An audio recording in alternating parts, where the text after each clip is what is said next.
Hey Lieben, was geht ab bei euch? Schön, dass ihr wieder dabei seid und hoffe doch sehr, bei euch ist alles senkrecht. Da sich das Jahr so langsam dem Ende neigt, dachte ich mir, mach doch mal eine Liste der Top 10 Prüfungsfails des vergangenen Jahres, also aus dem Jahre 23. Also kurz gesagt eine Top 10 der Gründe, warum ein Schüler durch die praktische Prüfung fällt. So, steigen wir am besten direkt ein mit dem Klassiker, nämlich Abstand. Nur hier müsst ihr dann einmal unterscheiden zwischen dem Seitenabstand. Hiermit ist dann gemeint der Abstand zu seitlichen Hindernissen. Dies kann beispielsweise wie hier parkende Autos betreffen, aber zum Beispiel auch Fahrräder, die ich überholen möchte. Und dann gibt es noch den Abstand nach vorne, also der Sicherheitsabstand, den ihr zu vorausfahrenden Fahrzeugen einhalten müsst. Dieser Sicherheitsabstand beträgt innerhalb geschlossener Ortschaften immer 15 Meter, also 3 Pkw-Längen. Außerhalb geschlossener Ortschaften wären das 50 Meter bei Tempo 100. Halbes Tacho bedeutet immer die Hälfte von eurer Geschwindigkeit, die ihr fahrt.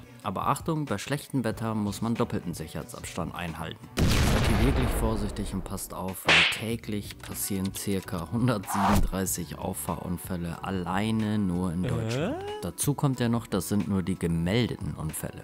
Und die Unfallursache Nummer 1 ist hier natürlich zu dichtes Auffahren. Also sind die Prüfer hier relativ streng und man kann hier sehr schnell durch die Prüfung fallen. Nur hier muss man jetzt sagen, für unsere Liste ist gar nicht der springende Punkt das zu dichte Auffahren, sondern vielmehr der Seitenabstand zu irgendwelchen parkenden Hindernissen. Es können aber auch irgendwelche Radfahrer sein, die ich überholen muss oder möchte. Hierzu solltet ihr euch merken, beim Vorbeifahren, also bei stehenden Hindernissen, müsst ihr 1 Meter Sicherheitsabstand zur Seite halten und beim Überholen, also wenn das Hindernis in Bewegung ist, 1,50 Meter. Außerorts wären das sogar 2 Meter. So, aber gucken wir uns das Ganze mal genauer an. Allermeistens haben die Schüler Probleme, wenn sie in irgendeine Straße fahren, die saumäßig eng ist. Ist aber auch selbstverständlich, muss man sagen, weil man als Fahranfänger die Seitenabstände noch gar nicht gut einschätzen kann. So, und dann hat man eine Straße wie hier, wo rechts die ganze Zeit Autos parken. Und dazu kommt dann auch noch Gegenverkehr von vorne. Totaler Horror. Jetzt habt ihr hier die parkenden Autos an der Seite, wo man am besten 1 Meter Abstand einhalten sollte. Und dazu darf ich auf der Straße auch noch 50 fahren. Da würde sich ja jeder normale Mensch fragen, wie soll das denn bitte funktionieren? Aber es ist eigentlich ganz simpel, weil dieser Meter, den ich eigentlich zu stehenden Hindernissen seitlich einhalten muss, der darf unterschritten werden. Heißt also, ich darf den Hindernissen unter Umständen auch näher kommen. Allerdings dürft ihr dies auch nur unter der Bedingung, wenn man wesentlich langsamer und vorsichtig fährt. Ihr müsst die ganze Zeit Herr der Lage sein und jederzeit anhalten können, falls es die Lage erfordert. So, jetzt haben wir die Situation, wo sich auf jeder Seite ein Hindernis befindet und ich theoretisch 1 Meter einhalten müsste, was natürlich nicht möglich ist. Erlaubt sind auf dieser Straße 50 km/h und euer Ziel ist es jetzt hier, in erster Linie sicher zu fahren, dann wesentlich langsamer als 50 und das Wichtigste, vorsichtig. Tempo 50 spielt in dieser Situation also überhaupt keine Rolle mehr.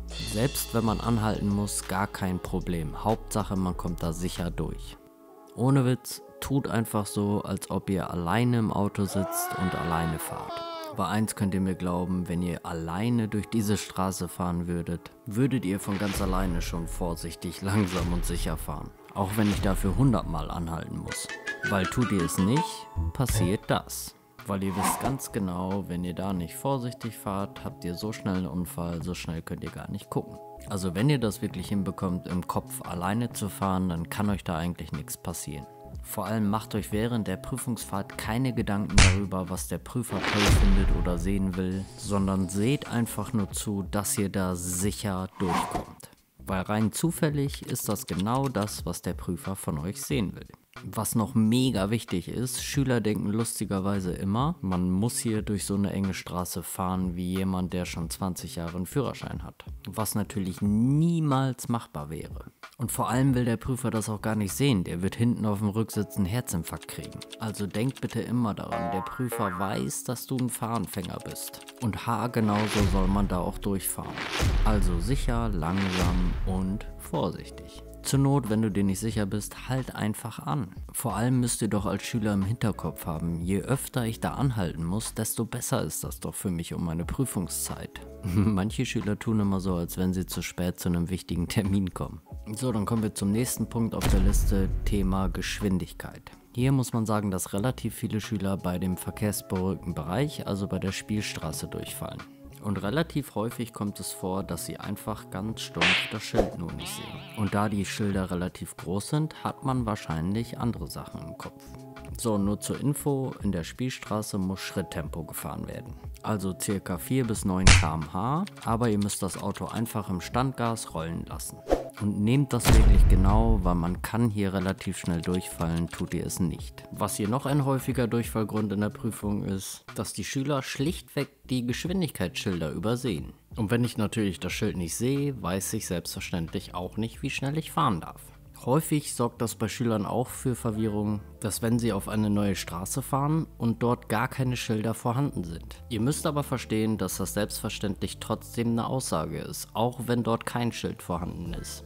Weil hier müsst ihr dann genau auf dem Schirm haben, ob ihr euch innerorts oder außerorts befindet. Außerorts dürft ihr selbstverständlich immer 100 fahren und innerorts 50. Also seht zu, dass ihr konstant wisst, ob ihr innerorts oder außerorts seid. Was unbedingt jeder Schüler auch noch auf dem Schirm haben sollte, falls ihr innerorts die Geschwindigkeit um mehr als 5 km/h überschreiten solltet oder außerorts um mehr als 10 km/h, habt ihr ca. 3 Sekunden Zeit, die Geschwindigkeit anzupassen, also langsamer zu werden. Macht ihr dies nicht, wäre man vom Gesetz her relativ schnell durchgefallen. Man muss natürlich dazu sagen, dass mit den 3 Sekunden legen die Prüfer natürlich nicht auf die Goldwaage. Also ein bisschen mehr Zeit hat man da schon. Aber solltet ihr es gar nicht bemerken oder erst zu spät oder sehr spät bemerken, kann man hier sehr schnell durchfallen. Ganz entscheidend ist hierbei die Tachobeobachtung, weil ihr habt als Fahranfänger so gar kein Gefühl für das Tempo. Bedeutet also im Umkehrschluss, ihr müsst wirklich alle 4 bis 9 Sekunden circa aufs Tacho gucken. Macht ihr es nicht,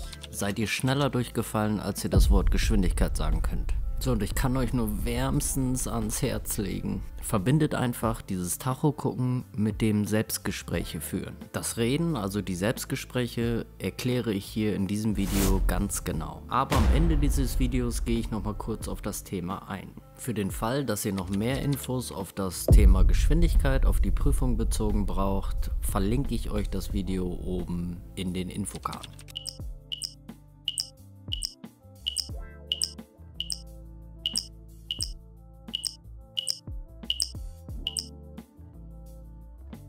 Dann kommen wir zum nächsten Punkt, rechts vor links. Hier kann man so sagen, die allermeisten Schüler fallen hier durch die Prüfung, weil sie die rechts vor links einfach ganz stumpf übersehen. So, das heißt also, wenn ihr hier eine rechts vor links Straße habt, dann muss ich hier quasi nicht mal jemandem die Vorfahrt nehmen, um durchzufallen. Weil der Prüfer sieht hier natürlich genau über den Innenspiegel, wo ihr hinguckt und wo ihr halt eben nicht hinguckt. Also, wenn ihr die rechts vor links gar nicht seht, kann man hier selbstverständlich schon durch die Prüfung fallen, obwohl kein Auto kommen würde. Das nächste, wo die Schüler sehr häufig ins Straucheln geraten, ist natürlich die Wahl der richtigen Geschwindigkeit. Jede rechts vor links ist natürlich anders und jede rechts vor links muss erneut bewertet werden. Also die Wahl der richtigen Geschwindigkeit bei einer rechts vor links macht ihr abhängig von der Sicht in die rechts vor links, also wie gut ihr in die jeweilige Straße hineingucken könnt. Aber ich zeige euch mal ein Beispiel. Hier haben wir jetzt eine rechts vor links, die relativ schlecht einsehbar ist, wie man sehen kann. Also muss ich hier auch dementsprechend langsam und vorsichtig ranfahren. Also mich quasi herantasten. Hier habt ihr jetzt wiederum eine rechts vor links, die man relativ gechillt einsehen kann. Also kann ich dann auch dementsprechend schneller hier vorbeifahren. Was hier aber mega wichtig ist, ihr müsst auf jeden Fall immer anhalten können, falls ein Auto kommt. Und ich kann euch sagen, der Prüfer merkt und weiß natürlich, wenn ihr zu schnell fahrt und ihr theoretisch nicht mehr anhalten könnt. Aber stellt euch einfach beim Ranfahren vor, dass da jeden Augenblick ein Auto rauskommt, dann fahrt ihr automatisch vorsichtig. Was häufig noch ein wichtiger Punkt ist, Sehr häufig sehen Straßen und Einfahrten relativ identisch aus, leider. Und diese müsst ihr dann natürlich während der Fahrt relativ schnell unterscheiden können. So, nur das würde leider diese Folge hier sprengen. Also kann ich euch nur das Rechts-vor-Links-Video wärmstens ans Herz legen, weil da erkläre ich ganz genau, wie ihr Einfahrten von Straßen blitzschnell unterscheiden könnt. Aber eigentlich findet ihr in dem Video sowieso alles, was auf Rechts-vor-Links bezogen wichtig ist. Und natürlich auf die Prüfung. So, der nächste Punkt, den wir haben, ist öffentliche Verkehrsmittel, also Busse. So, hier haben wir jetzt folgende Situation. Ihr seht da schon, dass wir auf der linken Seite einen Bus haben, der da mit Warnblinklicht steht. So, und hier ist das natürlich wieder so, dass die meisten Schüler hier einfach durchfallen, weil sie den Bus schlichtweg übersehen. Ich weiß zwar nicht, wie man so einen Bus übersehen kann, aber naja. Ab und an ist es auch so, dass die Schüler den Bus zwar sehen, aber aus irgendeinem Grund nicht langsamer fahren. Und für die unter euch, die eventuell nicht wissen, wie man hier genau vorgehen muss, zeige ich mal eben, was abgeht. So, wenn ihr auf einen Bus an einer Haltestelle zufahrt, dann guckt ihr am besten als allererstes, was für ein Blinklicht der Bus anhat. Hat er den Warnblinker an wie hier auf dem Bild oder einfach nur den Blinker nach rechts? Dies ist dann von entscheidender Bedeutung, weil dies entscheidet über die Geschwindigkeit, wie schnell ihr vorbeifahren dürft.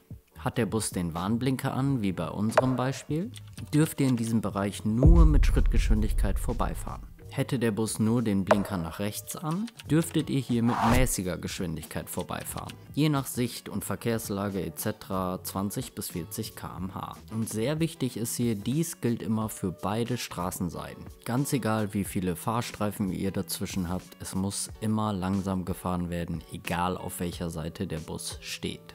Diese Busgeschichten sind in der Prüfungsfahrt super wichtig, weil ihr relativ schnell durchfallt, sobald man da zu schnell vorbeifährt. Falls ihr aus einer Stadt kommt, wo Straßenbahnen vorhanden sind, da gilt genau dasselbe. Dann kommen wir zum nächsten Punkt, dem Stoppschild.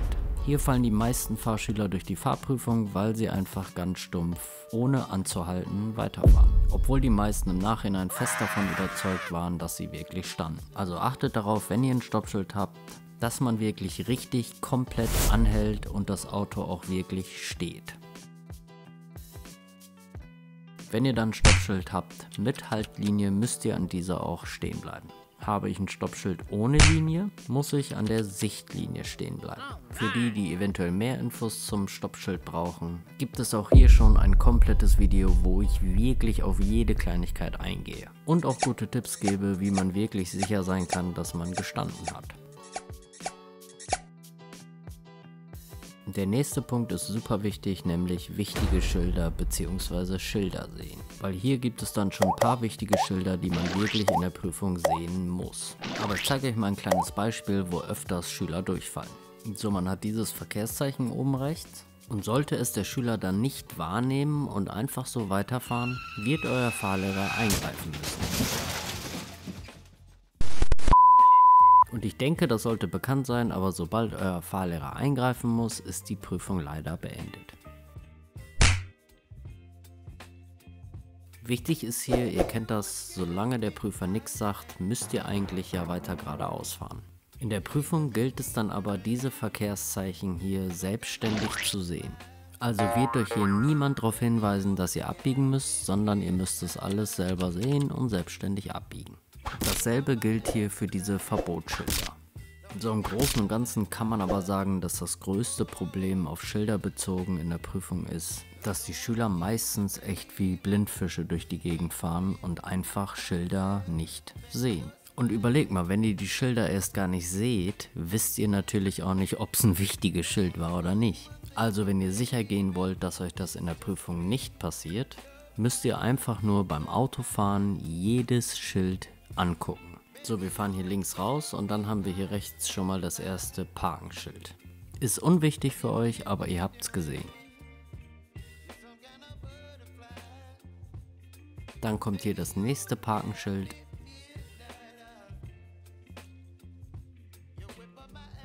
Hier haben wir jetzt ein wichtiges Schild, 30, und genau das Schild wird sehr häufig auch übersehen. Dann haben wir hier Bushaltestelle und Vorfahrtsstraße und dann wieder das nächste 30-Schild. Direkt gefolgt von einem unwichtigen Parkenschild. Dann wieder Vorfahrtsstraße. und wieder ein 30-Schild.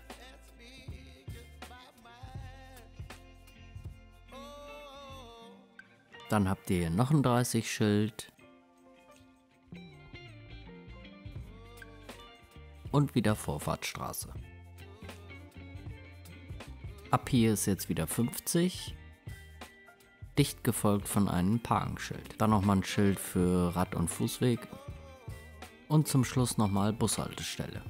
Und macht ihr dies dann während der kompletten Prüfungsfahrt, ist die Chance wirklich gering, dass man wichtige Schilder übersieht. Ich nenne das Drive and Talk. Guckt euch jedes Schild an, auch wenn es noch so unwichtig ist. Und wie schon gesagt, man muss es natürlich die komplette Fahrstunde bzw. Prüfungsfahrt machen, sonst hat es keinen Sinn. Aber glaubt mir das, wenn ihr damit Probleme habt, dann wird das die Lösung für euer Problem sein. Also verbindet auch das Schildergucken hier wieder mit diesem Selbstgespräche-Reden-Zeug. Und wie schon gesagt, das Reden erkläre ich hier in diesem Video. So, kommen wir zum nächsten Thema, wo die Prüfer auch extrem viel Wert drauf legen: Verkehrsbeobachtung. Wie gerade schon erwähnt, Verkehrsbeobachtung ist in der Prüfung essentiell. Unter Verkehrsbeobachtung versteht man generell die Spiegelbeobachtung, selbstverständlich die Schulterblicke, aber es kann auch die Beobachtung gemeint sein, wenn ich beispielsweise auf einen Zebrastreifen zufahre. Hier kann man dann aber schon sagen, dass man nicht direkt durchfällt, nur weil man einmal vergisst, in die Spiegel zu gucken. Aber es gibt so gewisse Schulterblicke, da muss man echt vorsichtig sein, weil hier könnt ihr sehr schnell durchfallen. Hier haben wir einen Beschleunigungsstreifen, wo zunächst einmal die Spiegelbeobachtung sehr wichtig ist. So, bevor ich dann Spurwechsel mache, ist es dann super wichtig, da der fließende Verkehr von hinten mit 100 km/h angefahren kommt, könnt ihr hier niemals die Spur wechseln, ohne einen Schulterblick gemacht zu haben. Weil hierfür könnte euch der Prüfer dann wirklich durchfallen lassen, weil der tote Winkel einfach bei dem Beschleunigungsstreifen saugefährlich ist. Ein anderes Beispiel wäre hier, wenn ihr einen Kreisverkehr verlassen wollt. Solltet ihr hier den Schulterblick vergessen, wäre das in der Prüfung auch relativ fatal.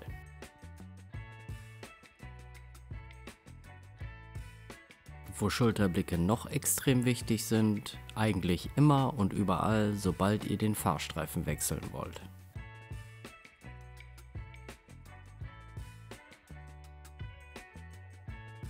So, und das letzte Beispiel, wo der Schulterblick unerlässlich ist. Generell beim Abbiegen, weil immer irgendwelche Fußgänger und Radfahrer kreuzen können. Hier spielt es übrigens keine Rolle, ob ihr nach links oder nach rechts abbiegen wollt. Für den Fall, dass ihr noch mehr Informationen zum Thema Beobachtung, also Schulterblicke, Spiegelbeobachtung und des Weiteren braucht, habe ich auch hier ein Mega-Video, wo alles genau von A bis Z erklärt wird. So, der nächste Punkt: durchgezogene Linie. Ich denke, die meisten haben da schon mal was von gehört, ist aber ziemlich simpel, weil ihr dürft einfach nicht über diese durchgezogene Linien fahren.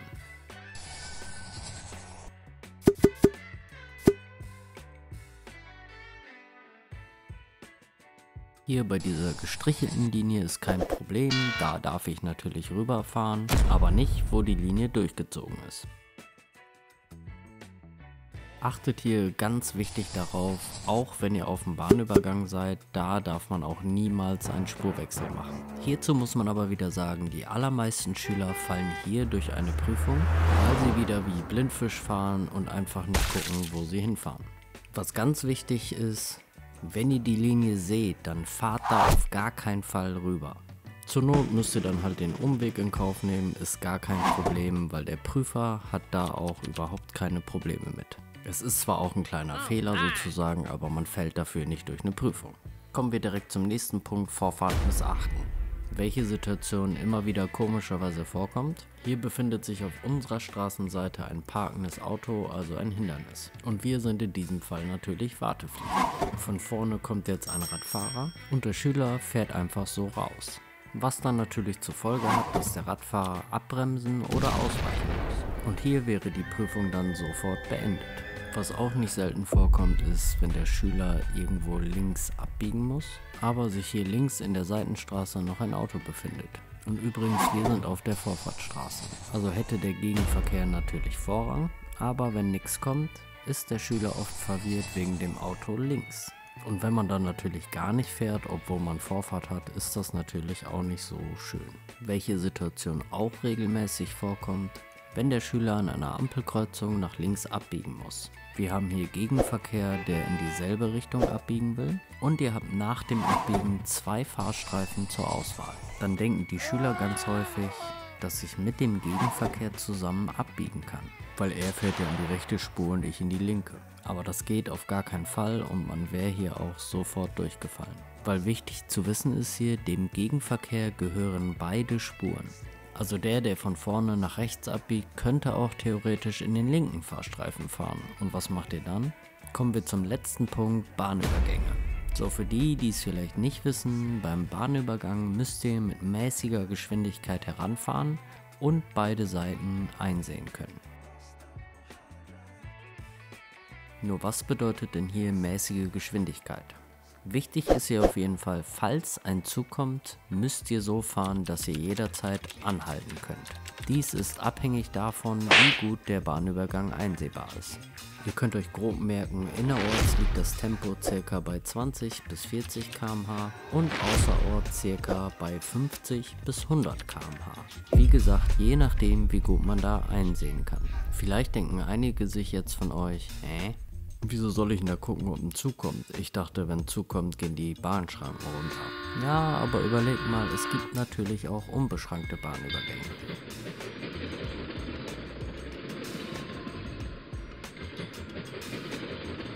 Aber der eigentliche Grund, warum man hier immer gucken sollte, ist, es kann natürlich sein, dass die Schranken auch mal defekt sein können oder der Strom ist ausgefallen oder die Schranken schließen aus irgendeinem anderen Grund nicht. Man muss sagen, passiert jetzt zum Glück nicht so häufig, aber wenn es da mal passieren sollte und ihr guckt, dann stirbt man vielleicht nicht sofort. Aber macht euch da mal keinen Kopf, wenn es da mal passiert und ein Zug sollte kommen, seht ihr wie hier, dann passiert nicht so viel.